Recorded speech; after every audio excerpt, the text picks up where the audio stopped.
까르르. 나는 과거에 사정이 있어서 고등학교를 중퇴한 견습 목수 동생과 함께 월세방에 살면서 대학을 다니고 있었다. 옆집 사는 분은 80에 가까운 연세의 정정한 할머니셨는데 이사 오신 후에 금방 같은 할머님들끼리 친해지셔서 여기저기서 서서 수다를 떠는 모습이 보이곤 했고 나와 동생도 눈에 띄는 대로 곧잘 말을 걸어오셔서 어머, 우리 여보도 옛날에 목수 일을 했는데 라거나 내가 홀몸으로 살 수 있는 건 전직 교직원이라 연금을 받아서 그래. 큰딸네 자식이 올해부터 대학에 다니고 있어. 등등 딱히 흥미롭지 않은 이야기를 실컷 들었다. 우리가 살던 방은 2DK로 나와 남동생은 자는 방을 따로 뒀는데 내 침실과 할머니가 주무시는 침실이 벽 하나를 사이에 두고 나란히 붙어있는 구조로 되어 있었다. 그런데 그러던 어느 날 옆방에서 즐거운 듯한 까르르 하는 젊은 여자의 목소리가 들려오기 시작했다. 대학생 손주가 있다고 하셔서 놀러 온 건가? 하면서도 뜻밖의 만남을 망상해보며 설레기도 했던 시기였다. 죄송. 그 이후로 손녀분이 자주 놀러 오는지 옆방에서 까르르 하는 즐거운 웃음소리가 자주 들렸다. 당시에 인터넷 게임에 빠져있던 나는 새벽 4시에 자는 경우도 많이 있었는데 그날도 그런 느낌으로 새벽 4시 반쯤에 길드원들끼리 헤어졌던 것 같다. 그런데 자볼까 하는 순간 옆방에서 다시 까르르 하고 웃는 소리가 들렸다. 어? 이 시간에 손녀분이 와 있는 건가? 할머니 댁에서 묵고 가는 거야? 라고 생각한 순간 이번에는 옆방에서 여보 하는 할머니의 슬프고 외로워 보이는 목소리가 들렸다. 그리고 그 직후 다시 까르르 하고 웃는 젊은 여자 목소리가 이어진다. 그 후 불단의 방울을 짤랑하고 두드리는 소리가 나더니 다시 여보, 여보 하고 할머니가 매달리는 듯한 소리가 들리고 그 뒤에 또 까르르 하는 젊은 여자 목소리가. 솔직히 등골이 오싹거렸다. 할머니의 목소리 자체도 예사롭지 않았고 예전에 들었을 땐 젊고 활기찬 여자 목소리라고 생각했던 그 소리는 할머니를 비웃는 듯이 들렸기 때문이었다. 내 머릿속에 떠오르는 것은 노인학대라는 말이었다. 예를 들자면 손녀가 유산을 목적으로 할머니를 학대하는 게 아닌지 등등. 여러모로 생각해봤지만 당연하게도 답은 찾지 못했다.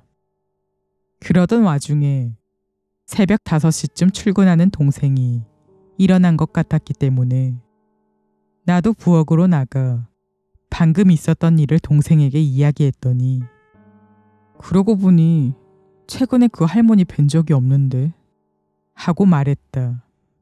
확실히 예전에는 서서 이야기하시는 모습을 빈번히 목격하곤 했고 너무 많이 만든 조림이라든지 다 만들고 남은 장아찌 등을 가지고 오셨는가 싶더니 그걸 구실로 현관에서 기관총 토크를 듣곤 했는데 요사이 1개월 정도는 그런 일들이 완전히 사라져 있었다. 어쩐지 불안했던 나는 예전에 부모님께서 주신 음식들을 봉투에 담아서 평소에 담례라는 구실로 할머니 방의 초인종을 눌렀다. 오랜만에 본 할머니께선 머리카락이 부석부석하니 까칠한 상태로 기운도 없어 보였고 음식을 건네드리니 고마워 라고만 중얼거리고 서둘러 방으로 돌아가셨다. 그 후로도 신경이 쓰여 나도 모르게 옆방의 말소리에 귀를 기울였는데 간혹 들리는 까르르 하는 큰 웃음소리와 새벽이면 을에 들리는 여보 하는 몹시 슬퍼 보이는 소리 외에는 명확히 들리지 않았다. 한 번은 동생한테 와달라고 해서 같이 귀를 기울여 본 적이 있는데 동생은 그 큰 웃음소리를 듣는 순간 얼굴이 새파랗게 질리더니 이거 위험한 놈이야. 무조건 위험해. 하고 무서워했다. 그러던 어느 날 나는 할머니 방이 오늘따라 소란스럽다는 사실을 알아차렸다. 잠시 후 할머니 딸이라고 밝힌 여자와 그 남편분이 할머니와 연락이 되지 않아요. 방을 봐도 아무도 없고요.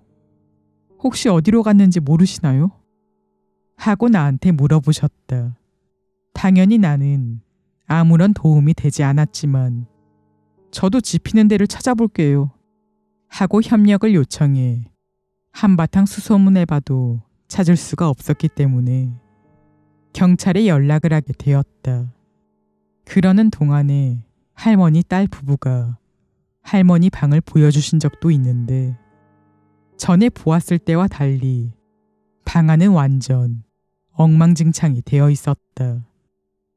할머니 자녀분 말에 따르면 얼마 전부터 치매 증상이 있는 것 같았다고 했다. 나는 별 도움을 못 드렸기 때문에 일단 방으로 돌아왔는데 몇 시간 후에 1km쯤 떨어진 대형 마트에서 맨발로 걷고 계시던 할머니를 보호하여 오늘은 자택으로 데리고 돌아가도록 하겠다는 감사 인사를 받게 되었다. 손녀분의 학대에 대해 말을 해야 할지 말아야 할지 망설였지만 역시 말하지 못했다. 그 일이 있은 후에 할머니는 지내던 방을 떠나게 되셨는데 나는 그제서야 대학생 손주를 봤다.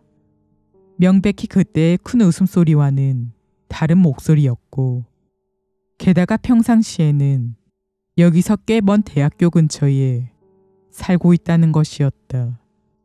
여기는 간동 지방이고 대학은 간서. 집에 돌아온 동생과 밥을 먹으면서 그 이야기를 했는데 치매 증세 중 하나거나 정신질환이라도 생기신 게 아닐까? 하는 결론이 났다.